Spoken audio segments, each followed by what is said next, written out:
अस्सलाम वालेकुम एवरीवन, कैसे हैं आप सब। उम्मीद करती हूँ आप सब ठीक होंगे। सुबह का टाइम है, मैंने नमाज़ पढ़ ली है, कुरान पाक की भी तिलावत कर ली है। अब मैं आ गई हूँ किचन में आटा भी गूंद रही हूँ, साथ अंडे भी बॉयल कर रही हूँ।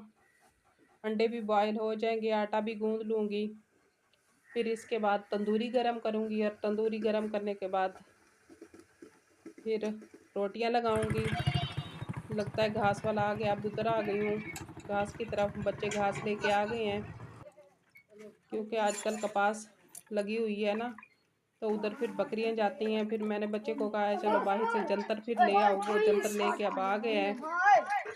तो गाइस पड़ता तो ये भी मुझे महंगा है क्योंकि पेट्रोल के पैसे देती हूँ, फिर वो मतलब बच्चा घास लेके आता है। बच्चे के भाई का रिक्शा है, उसे मैंने पेट्रोल के पैसे दिए हैं, फिर वो ले आया है घास। अब ये डाल रहे हैं इसे घास। कोई भी काम हो तो आसान कोई भी काम नहीं होता, सारे मुश्किल काम होते हैं। मैंने बच्चा भी रखा हुआ है बकरियों के लिए, लेकिन फिर भी मुझे खुद भी देखभाल करनी पड़ती है।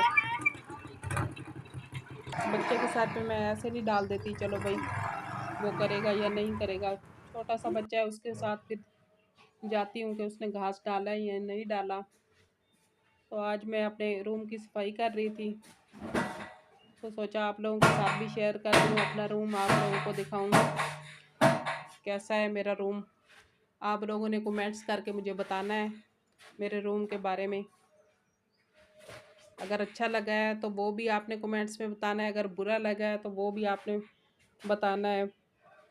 फर्नीचर मेरा ब्लैक है इसलिए ना मट्टी मट्टी हो जाता है, थोड़ी सी हवा चले ना तो सारी मट्टी अंदर के आ जाती है।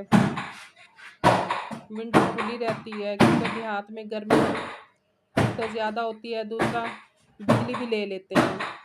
शहर में इतनी ज़्यादा बिजली नहीं जाती, तो इसीलिए फिर मट्टी मट्टी हो जाता है फर्नीचर।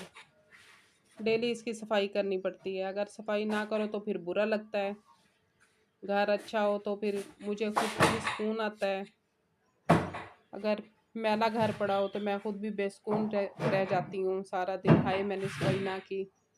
जैसे कभी तबीयत ख़राब इंसान की हो जाती है, लेकिन फिर भी मैं कोशिश करती हूँ मैं खुद कर लूँ या गुड्डी की माँ को बुला लूँ या वो मुझे सफाई करके दे जाए, लेकिन घर को साफ़ ज़रूर ही मैं करती हूँ। बेड मेरा गया हुआ है पॉलिश होने के लिए, मैट्रेस इसलिए खड़ा किया हुआ है, मैट्रेस पे भी सारी मट्टी मट्टी हुई पड़ी है। फिर जब ले आएंगे बेड फिर सेटिंग करूँगी, फिर आप लोगों को वो भी दिखाऊँगी।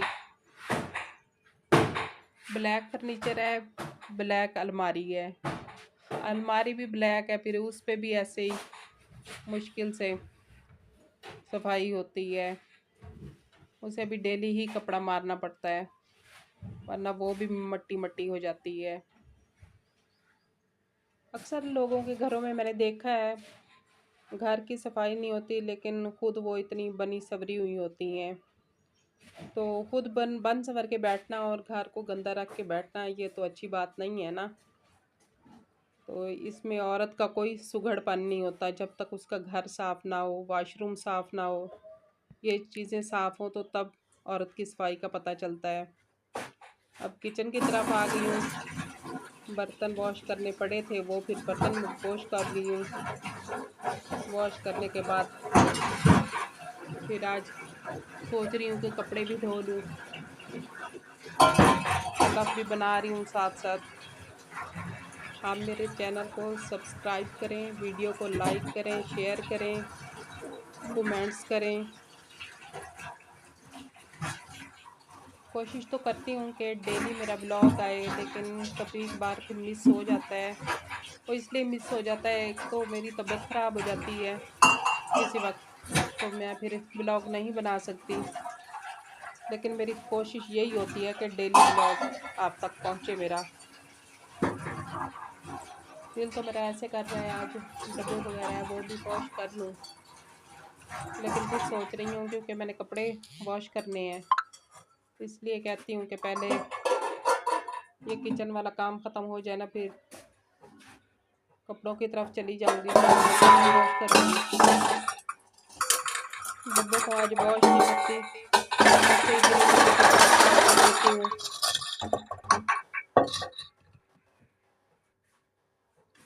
चलो मट्टी साफ़ हो जाएगी ना, फिर किसी दिन वॉश करूँगी। एक तो गाइस हमारे पास पानी कड़वा होता है, पानी कड़वे की वजह से भी दाग धब्बे नहीं उतरते।